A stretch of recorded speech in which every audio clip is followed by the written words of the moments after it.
Abdul, but before I come to Senator Abdul,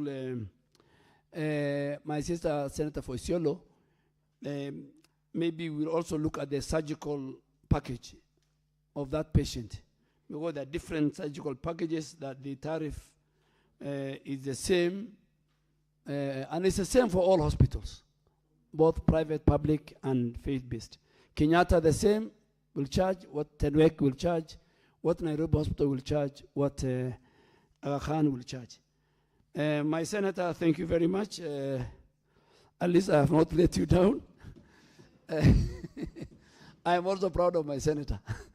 But yes, the Regional Cancer Center, at least in Garissa, with the help of the governor, and the same for, we are now doing with the governor for Nakuru, for the Regional Cancer Center, and the one in Mombasa. And Honorable Speaker, we are also building a cancer center in Meru for that region, and also in Nyeri, so that we have a lot of cancer. But the one in Garissa, number one, what we have done is we isolated it from the main hospital, and now it has its own SHA account.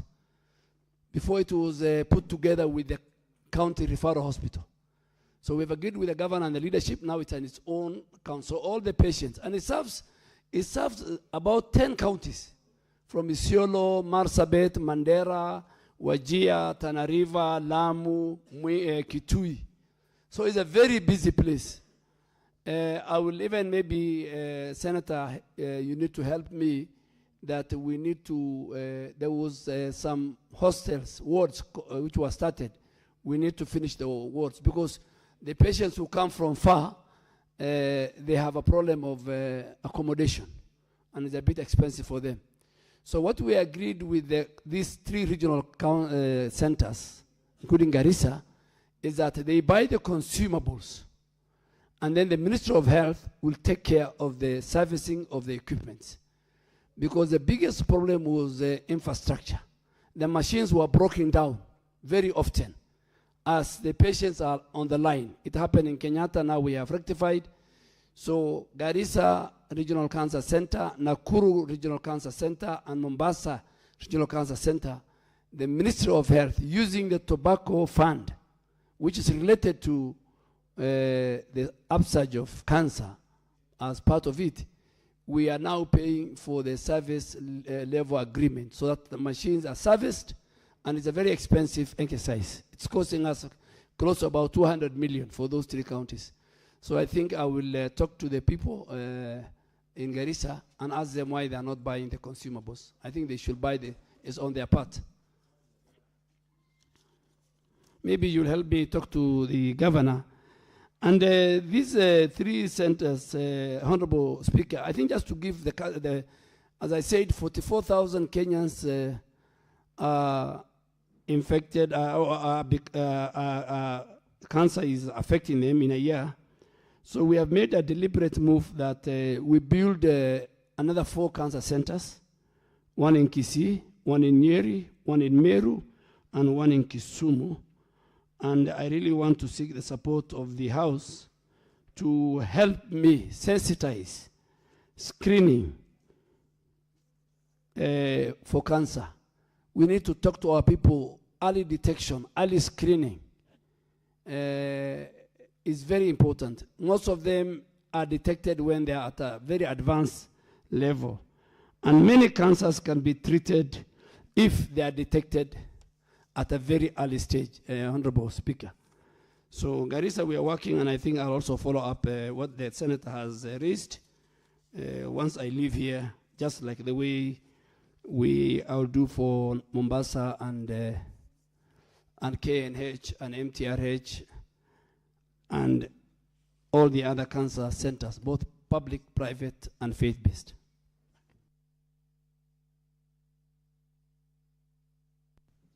Honorable Senators, looking at the time, we are 50 minutes behind the schedule because there is time allocation for every question. I know we have 1 question left for the CS to respond to by Senator Minda Kibwana. So I have several requests here which I suggest, because they are actually on SHA, and we left that question. After the CS finishes the question by Senator Amina Kibwana, I'll give the senators Mudama, my good friend Senator Kongo Mugeni, Senator Miraji, to ask those questions. A few minutes after he answers the question, responds to the question by... Thank you, Mr. Speaker. Mr. Speaker, first I would also want to commend Bwana Waziri for tabling that report, for the job well done. It shows dedication, hard work, and he's actually equal to the task. And I'm very sure very soon we'll be calling him Dr. Dwale with the expertise. My questions on 048, Mr. Speaker, is on Bwana Waziri, could you state the measures in place to operationalize the Kenya climate change and health strategy across national referral facilities and county health systems? Question B, what steps has the ministry taken to ensure that hospitals, clinics, laboratories, medicine supply chains, and emergency public health services remain functional during flooding, heat events, disease outbreaks, and other climate-related shocks? Question C, could the Cabinet Secretary state whether the ministry has conducted a national assessment of the vulnerable of health facilities and public health systems to flooding, extreme heat, vector-borne diseases, water contamination, and power disruption, and if so, what were the findings? The last one, what budgetary policy and infrastructure measures in the ministry adopting to strengthen climate health preparedness in line with practices used in countries that have integrated climate resilience into health planning, such as Bangladesh and the Netherlands? I thank you, Mr. Speaker.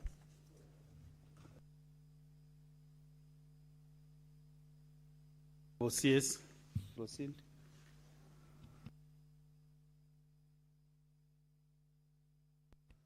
Honorable Speaker, the question by Senator Hamida is very, very important, not only to the Ministry of Health, but to the government and the people of Kenya. And that I want to confirm that we are operationalizing the Kenya Climate Change and Health Strategy 2024-2029 through very key measures and deliberate efforts. The first one is we are strengthening our institutions. A dedicated climate change and health unit has been established to coordinate implementation across the national referral facilities and county health system. And this is to ensure that we have a coherence policy and integration.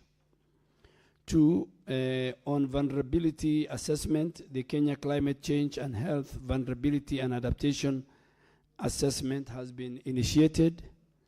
Phase 2 has been completed by 31st of March 2026 with all the county level vulnerability profiles. All the ASAL and coast regions have been identified as high-risk areas. Phase 2 will form a costed health national adaptation plan. And the last one is climate resilient health guidelines. We have partnered support, and the ministry has developed what we call green health guidelines. We have also done the resilient health facility guidelines, which are available. What does these guidelines do? These guidelines provide a framework for climate resilient infrastructure on sustainable waste management and how do we deliver a very resilient health service across our country. On coordination platform, the Kenya Green Health Platform is being established within the next 3 months and is supposed to coordinate implementation, supposed to track progress, and is supposed to strengthen accountability across national and county levels. On air quality and climate health intervention, the key actions that we did include the development of a household air pollution strategy, the training manual for our community health promoters, the 107,000, and this will help the community health promoters to strengthen the community level awareness and intervention. We are also establishing the Kenya Air Pollution Center of Excellence at Kemri soon. And as Kenya is a member and co-chair of the WHO-led Friends of Clean Air for Health initiative, this positions our country as a global leader in advancing clean air as a public health imperative. Honorable Speaker and members, our ministry is also strengthening the implementation of the Kenya Climate Change and Health Strategy through coordination with other institutions, making sure that we have evidence-based planning, making sure that we have resilient infrastructure standards that can withstand these shocks, and we have targeted air quality interventions. All these measures, I have said, will help our country prepare and the resilience of both at the national and the county level health system against any climate-related health risk. On what steps the ministry has taken to ensure hospitals, clinics, and laboratories and medical supply chains and emergency health public services remain functional. The Ministry of Health has instituted the following measures to ensure continuity of health services during the climate-related shocks. First is how we build resilient infrastructure. Implementation of resilient health facility guidelines to strengthen facility safety, particularly in high-risk areas. So we have mapped out all our facilities across the country, particularly in the high-risk areas, to make sure that they have a very resilient infrastructure. Then, of course, we have, which is our core mandate, emergency preparedness. We have both strengthened the national and the county response system, making sure that we preposition enough supplies, we create a very rapid response teams, and we do emergency operation centers, working with colleagues in other critical departments.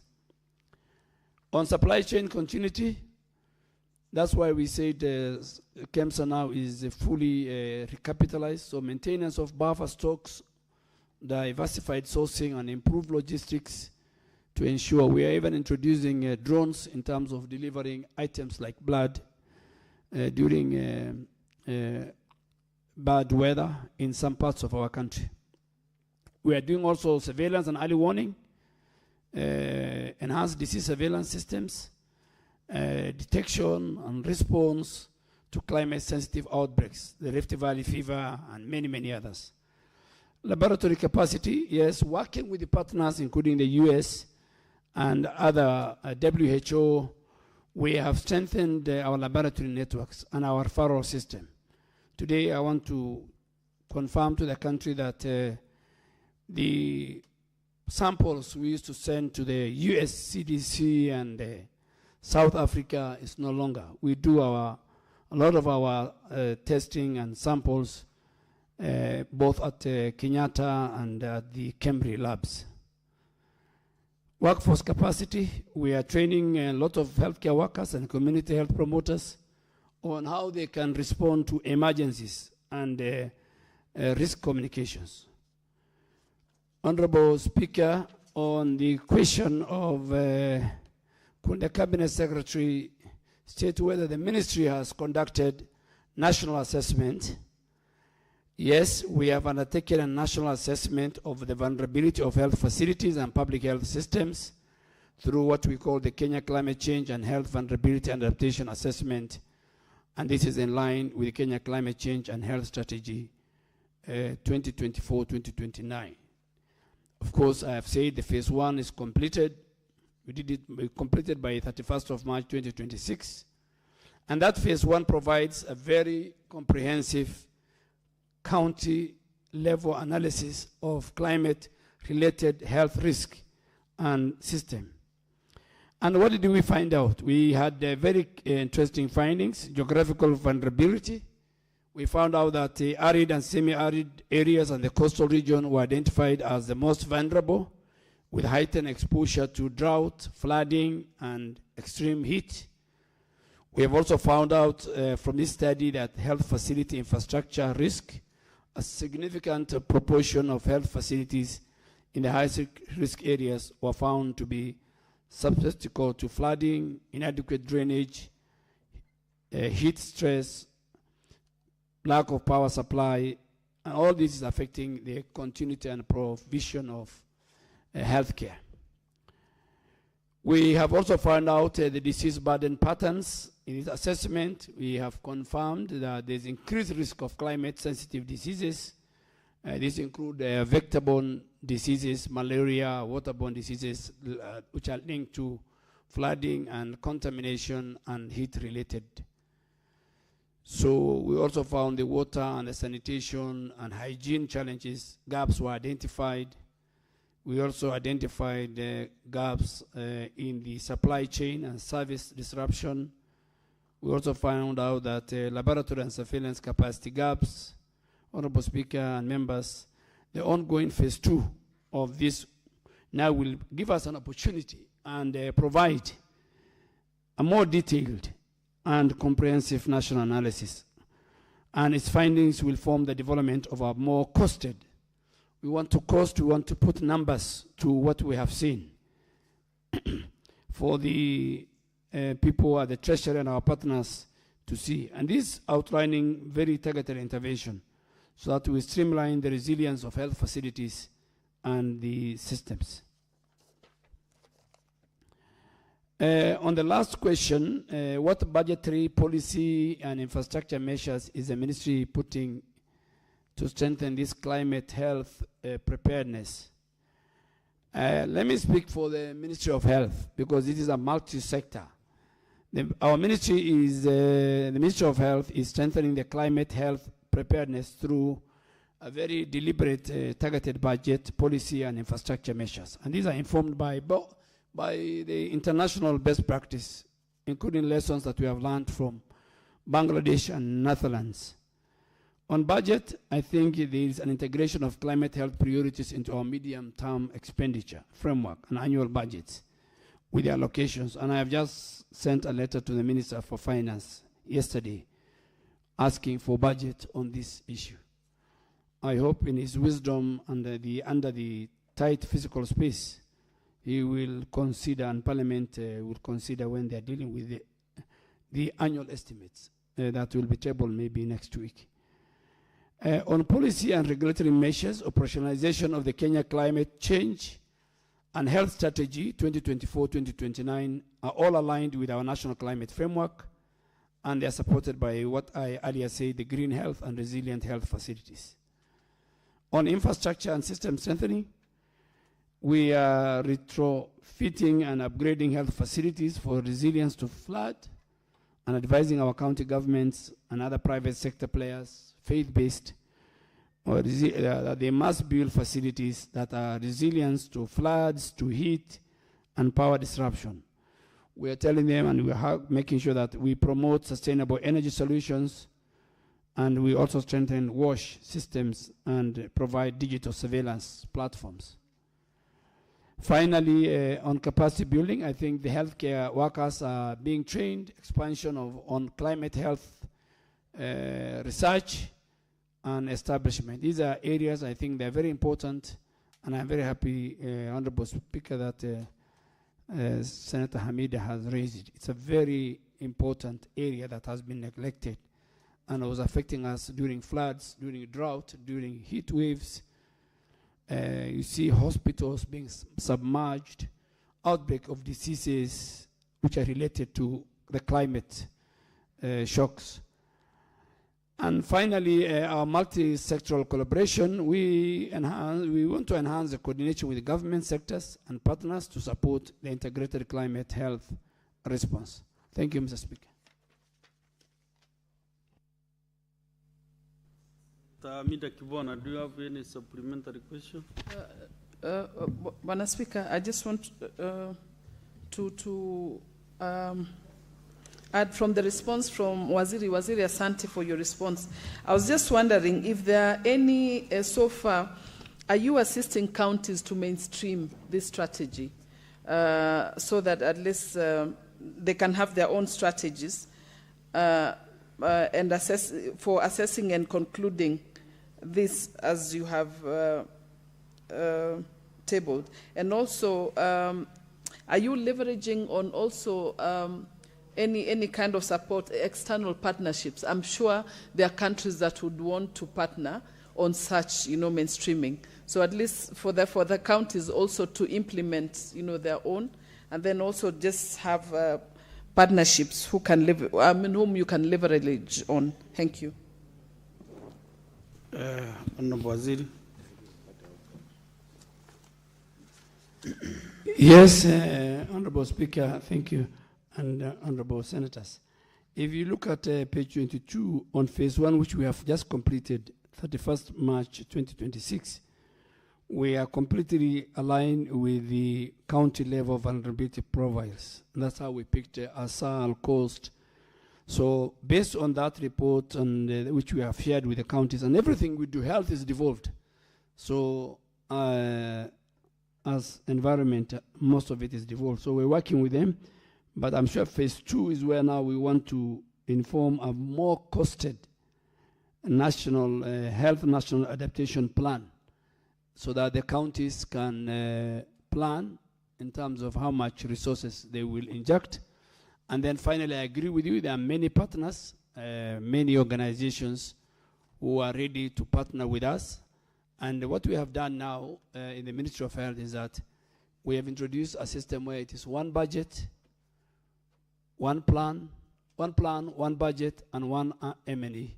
So donors don't just come and they don't go to a county and they start something which already. So we sit with the donors, with the counties, and we say, this area has been funded by government, this area has been funded by this donor, we have a gap here, can you please help? So we will talk to our partners, both at the UN level and at the other international level. Many of them are ready to support us.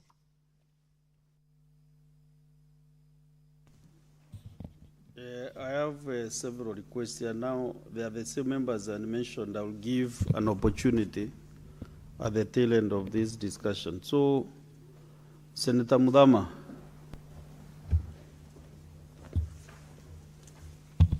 Thank you, Mr. Speaker, for this opportunity. And I just want to, first of all, thank the CS for coming, because many of the times we call CSs and they don't appear. So thank you, Wana CS, for coming. I have a question about a patient who was admitted at KU Referral Hospital, and he died a month ago. SHA paid 1,200. Well, the bill was 1.202, and SHA paid 400. The balance of the bill was 800. Wana CS, this man has only 3 daughters, and they are not working. They fundraised on the 13th of this month, and they raised 150. I was wondering, Bwana CS, at your capacity, what can you do, and is it legal for a dead person to be retained in a hospital because of non-payments, or they can come into agreements? The children of the deceased has already gone to the chief. The chief has written letters to the hospital. So, Bwana CS, I was wondering how you can assist for this body to be buried. Thank you, Mr. Speaker. Before you get a response from the CS, I really wanted to know which other member has a supplementary question on the primary question first. You know, this is a technical area on climate change and health strategy. It's a technical area. The CS is lucky that he served in the Ministry of Environment, and that is why he's able now to understand what Senator Minda wants to know. So, Senator Nyutu, Joe Nyutu. Thank you, Honorable Speaker. My question to the CS is based on Part B of the question that Senator Hamida Kibwana asked on the steps that the ministry is taking to ensure that clinics, laboratories, and medical supply chains serve or are available to these institutions, public health, medical facilities during when we have disease outbreaks from climate change, Mr. Speaker. But then, Mr. Speaker, we also have a big referral hospital in this city by the name Kenyatta National Hospital. And there have been reports, Mr. Speaker, that sometimes supplies, even laboratory supplies, medicine supplies, are not available, which has been resulting from the fact that the government is collecting all the payments there through the eCitizen platform. So, Mr. Speaker, my question to the CS is, what informed this decision to have monies payable to Kenyatta National Hospital collected through eCitizen, which then means that the hospital cannot access those funds directly? And Mr. Speaker, you know, hospitals are doing very well in the counties when they collect these monies for themselves and use it for what we are calling Facility Improvement Fund. So exactly what informed this, and what guarantee do we have, Honorable CS, that Kenyatta National Hospital will continue having medical supplies and laboratory supplies in spite of the fact that the hospital does not collect this money directly because it is collected through an eCitizen platform? Mr. Speaker, that is my question. Thank you very much. Senator John, you know you are a bit crafty. You are touching on climate change and then diving again to Kenyatta National Hospital. Yeah?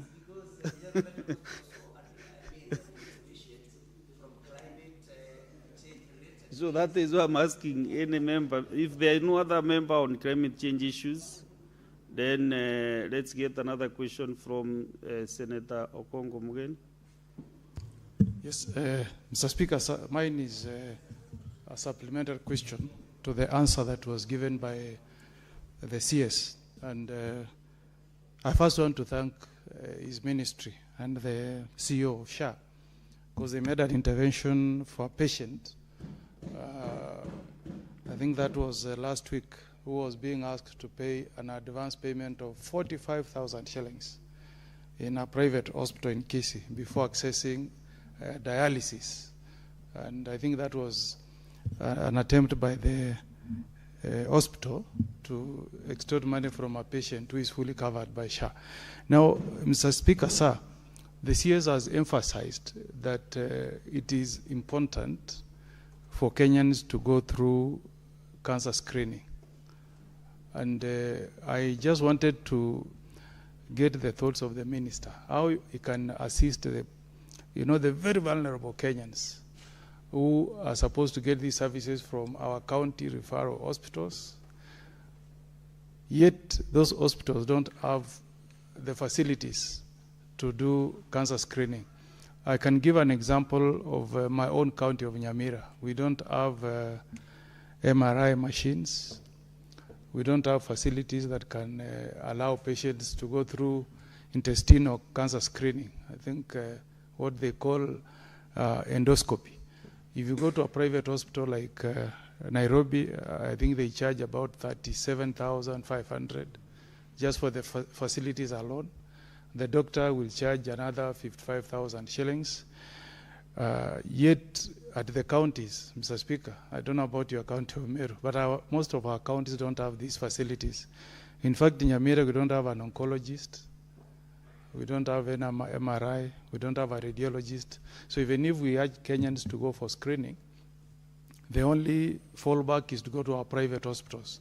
In that region, there is only one private hospital, Oasis, that can allow patients to go through screening. So my question is, can SHA, the SHA card, especially Kenyans who pay 500 shillings, can they enjoy this service of early cancer screening in our private hospitals using the SHA cover? Because the facilities are not in our public hospitals. And Waziri, I'm willing to visit with you my county hospital of Nyamira, or you can make reference to the auditor's report, financial year 2024-25. He has highlighted that all these specialists have not been employed by our county government of Nyamira. plus all the 3 other level 4 hospitals. That is the situation. So I want to know whether that service can be available to the people I represent to get the cancer screening. Thank you, Mr. Speaker. Okay, last but not the least, Senator Miraj Abdullahi. Asante Mheshimiwa Spika. Swali langu kwa waziri ilikuwa ni kumuuliza kuhusiana na masuala ya malipo ya SHA katika hospitali zetu kuu za referral, hususan ile yetu ya Pwani. Lakini katika changizo zake nimemsikia amesema ya kwamba tayari wametayarisha malipo hayo. Kwa hivyo yangu ni pongezi kumwambia ya kwamba sisi kama Wapwani tunaitegemea sana hospitali ile, na tumefurahia pia kusikia ya kwamba kuna facility ya kansa inaendelea kujengwa pale ndani. Asante Bwana Spika. Kanuni ninazotumia hapa haziruhusu wewe utoe shukrani saa kama hizi, ni maswali tu ya ziada. Lakini ni vyema, wengi wameshukuru waziri na sina bundi na mimi pia kusema anafanya kazi jema. So there are 3 just supplementary questions from Senator Kongo Mweni and Senator Kibwana and Senator Njonyu. If you do that in 1-2 minutes, we'll be concluding with you, Waziri. Thank you. Honorable Speaker, I will be very fast. Honorable Senator for Machakos, Senator Mudama, I really understand your case. SHA has paid 400,000. That is all they could pay as per the benefits of the patient. Now the patient has 800,000. From my experience, even now as a leader and when I was in Parliament, there are some bit you have to pay yourself. We have to do a rambe for that 800. Me, you, and many others. So, no, you have said only the family has 800. So what you do, send me the list. Please see how much we can raise. And then I will see how much the hospital can waive. And I will deal with that matter. It's very urgent. We don't want to keep bodies. It's against, it's immoral, it's unconstitutional. And I will do, but we should also protect our hospital. But that one, I'll deal with it. And there's a certain threshold that we can ask KU to RH to waive. 2, my good friend Senator Newtu, I want you to go to Kenyatta Hospital today. Just yesterday alone, Kenyatta Hospital was paid 531 million by SHA. It was number 1. For many reasons. 1, it has a high number of patients. And 2, there is a new good leadership. We have removed all the corrupt ones. And the board led by Abbas Gulet, former Kenya Red Cross chair, and the Siampe who was before in Kenyatta, and now they are doing extremely work.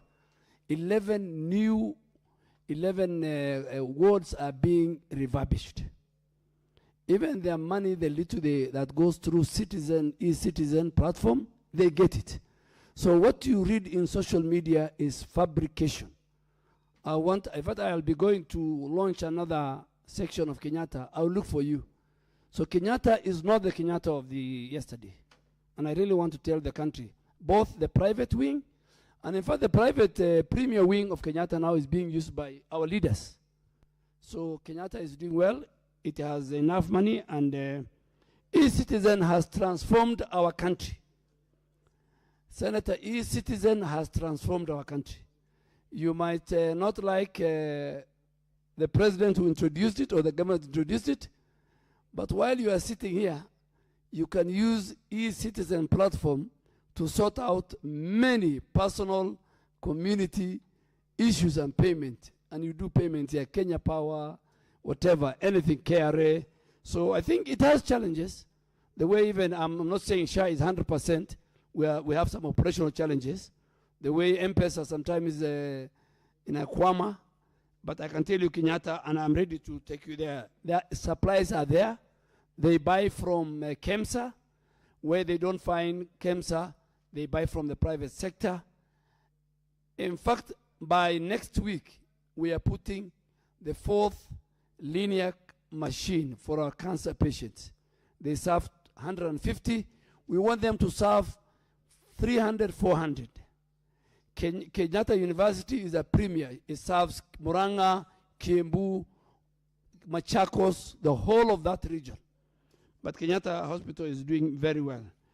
I think there was a question from Senator Omogeni. Senator, I want you to listen to me. I didn't want to say this, but I have to say, healthcare in Nyamira has collapsed. And it has collapsed because of your governor. I want to be very honest with you. There are about 3 counties where healthcare is collapsed. Let me give you a very good example. All the things you have said, all the equipment you have said, are provided for under the National Equipment Support Program. I was in Bungoma, his counterpart. There is a radiology, there is a mammograph, there is dialysis machine, there is even a CT scan we have launched, all under this program. And he is not putting a coin. The national government is not putting a coin. It is fee for service. Every patient who uses it is paid for by SHA. Your governor and Nyamira, he has signed for the next program, but he's unable to make a request. He's unable to make a request, and I cannot force him. So if he make a request today, by next week, me and you will go and launch CT scan. We'll go and launch all these equipments. But I can tell, and it's good, I think I need to be very honest to Kenya and to the residents of Nyamira, that I think it is morally wrong, it is religiously wrong for you to be a leader and to be a governor of Nyamira, and you allow the most critical sector to collapse because of leadership. I didn't want to say this, but I have to say it. Even the primary health care, which is free, level 2, level 3, the dispensaries and the health centers, it is free. Government is paying for. And if you look at the money, if he does well in health and put the equipment, even the revenue of Nyamira County from the health sector will be the highest. I will give you a good example. Senator Miraj asked me, Coast General Hospital, yesterday we paid them over 235 million. I have the chief finance officer of Shahia. I think it's about, it was number like 6. Nakuru General Referral Hospital. There are counties that have received close to 8 billion since SHA started 18 months ago. It depends on leaders. But because today the senator, a good friend of mine and a very progressive senator, even look at that 45K of dialysis. It's not even the price. Dialysis, the 2 sessions are fully covered by SHA. No Kenyan should be charged as long as he is a member of SHIF. Every Kenyan who goes for dialysis, 2 sessions, they are fully covered by SHA. There are few Kenyans who go for 3rd session. We are trying to look at the benefit package and maybe get it from another package. And maybe by the end of the year, we will make sure that all the dialysis package are covered. I have just said Nyamira is next to Kisii and Bungoma and Mandera. The private hospitals there are part of the fraud that is going in Nakate. Thank you, Mr. Speaker. Okay. Thank you, CS, for your time to appear before the Senate.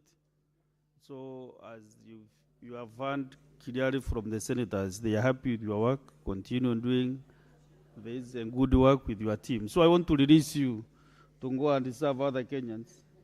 So, Waziri, I have released you. Now, we are happy that you have been able to handle the questions nicely, because you have taken a lot of them, because you understand the subject matter of whatever is happening there.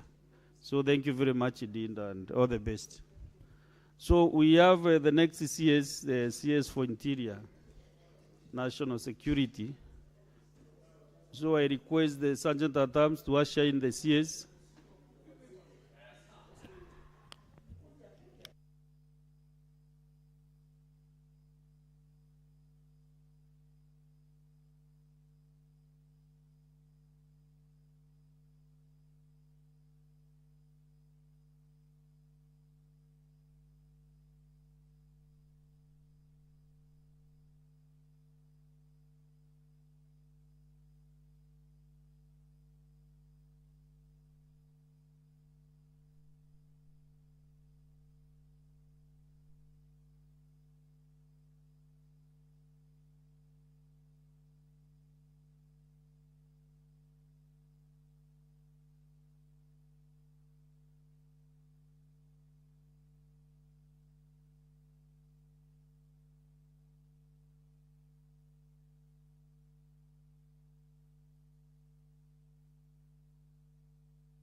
I want to take this opportunity to welcome the CS for National Security, Interior and National Administration to the Senate.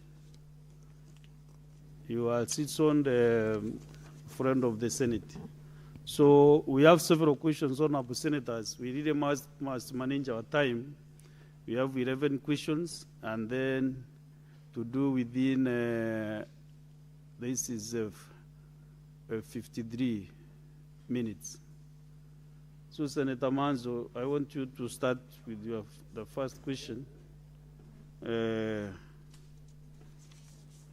Mr. Speaker, this is question. Just a minute, because you have several questions. I want to see where we are starting. Question number 015. Yes. Thank you, Mr. Speaker. Mr. Speaker, 015. A, could the Cabinet Secretary explain the circumstances surrounding the abduction and subsequent death of Mr. Emmanuel Mumo Divo, a resident of Lukenya Village, Masongalen Ward, Kibwezi East constituency, who was last seen alive on the night of 24th August 2025 in Nairobi?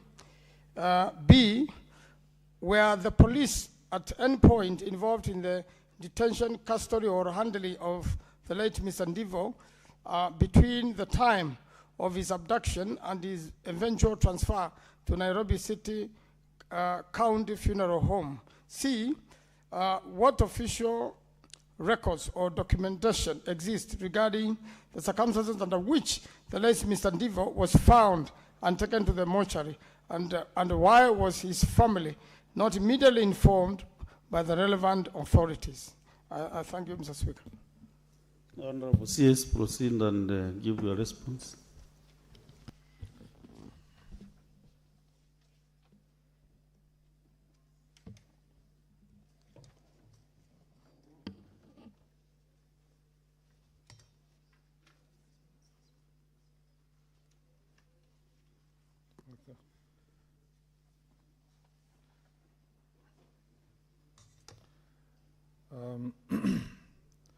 Thank you, Mr. Speaker. Once again, I thank you, Mr. Speaker, for inviting me to come back to this august house to discuss these issues related to the security of our country.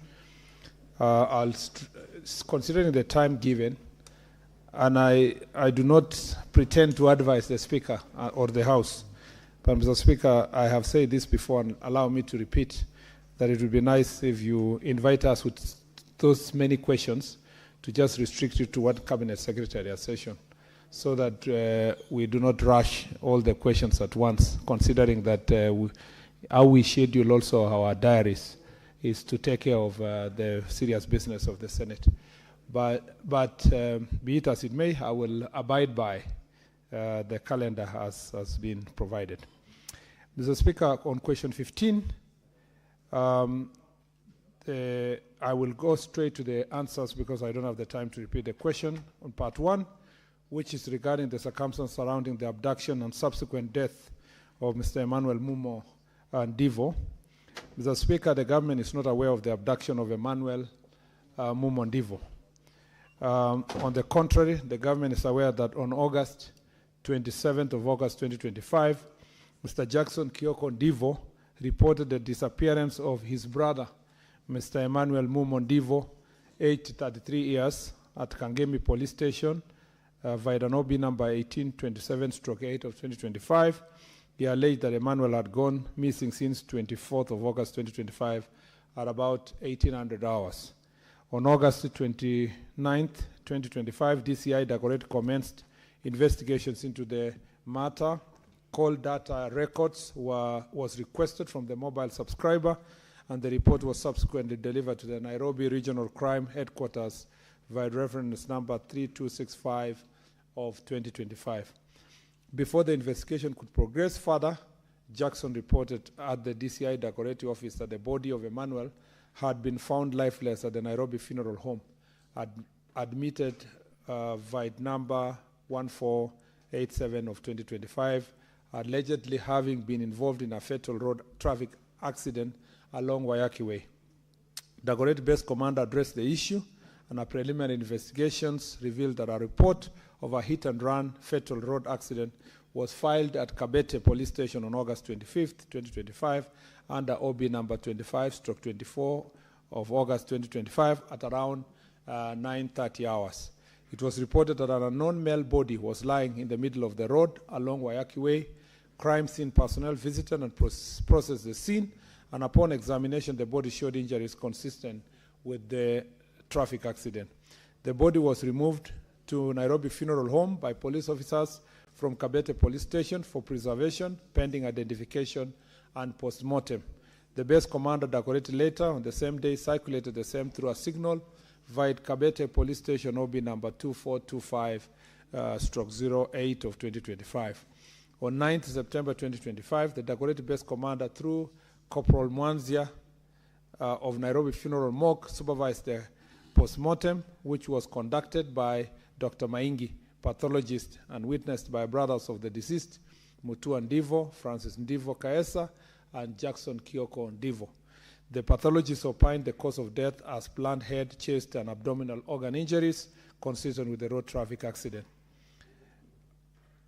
On whether the police were at any point involved in the detention, custody, or handling of the late Mr. Ndivo, Mr. Speaker, let me just say that at this point, it's becoming, there is a rampant behavior where even professionals at the level of lawyers and other educated Kenyans, when someone is arrested, they say he was abducted. Or when somebody is missing, they say he was abducted. Abduction is a technical legal term that denotes a particular action that has been done. Not when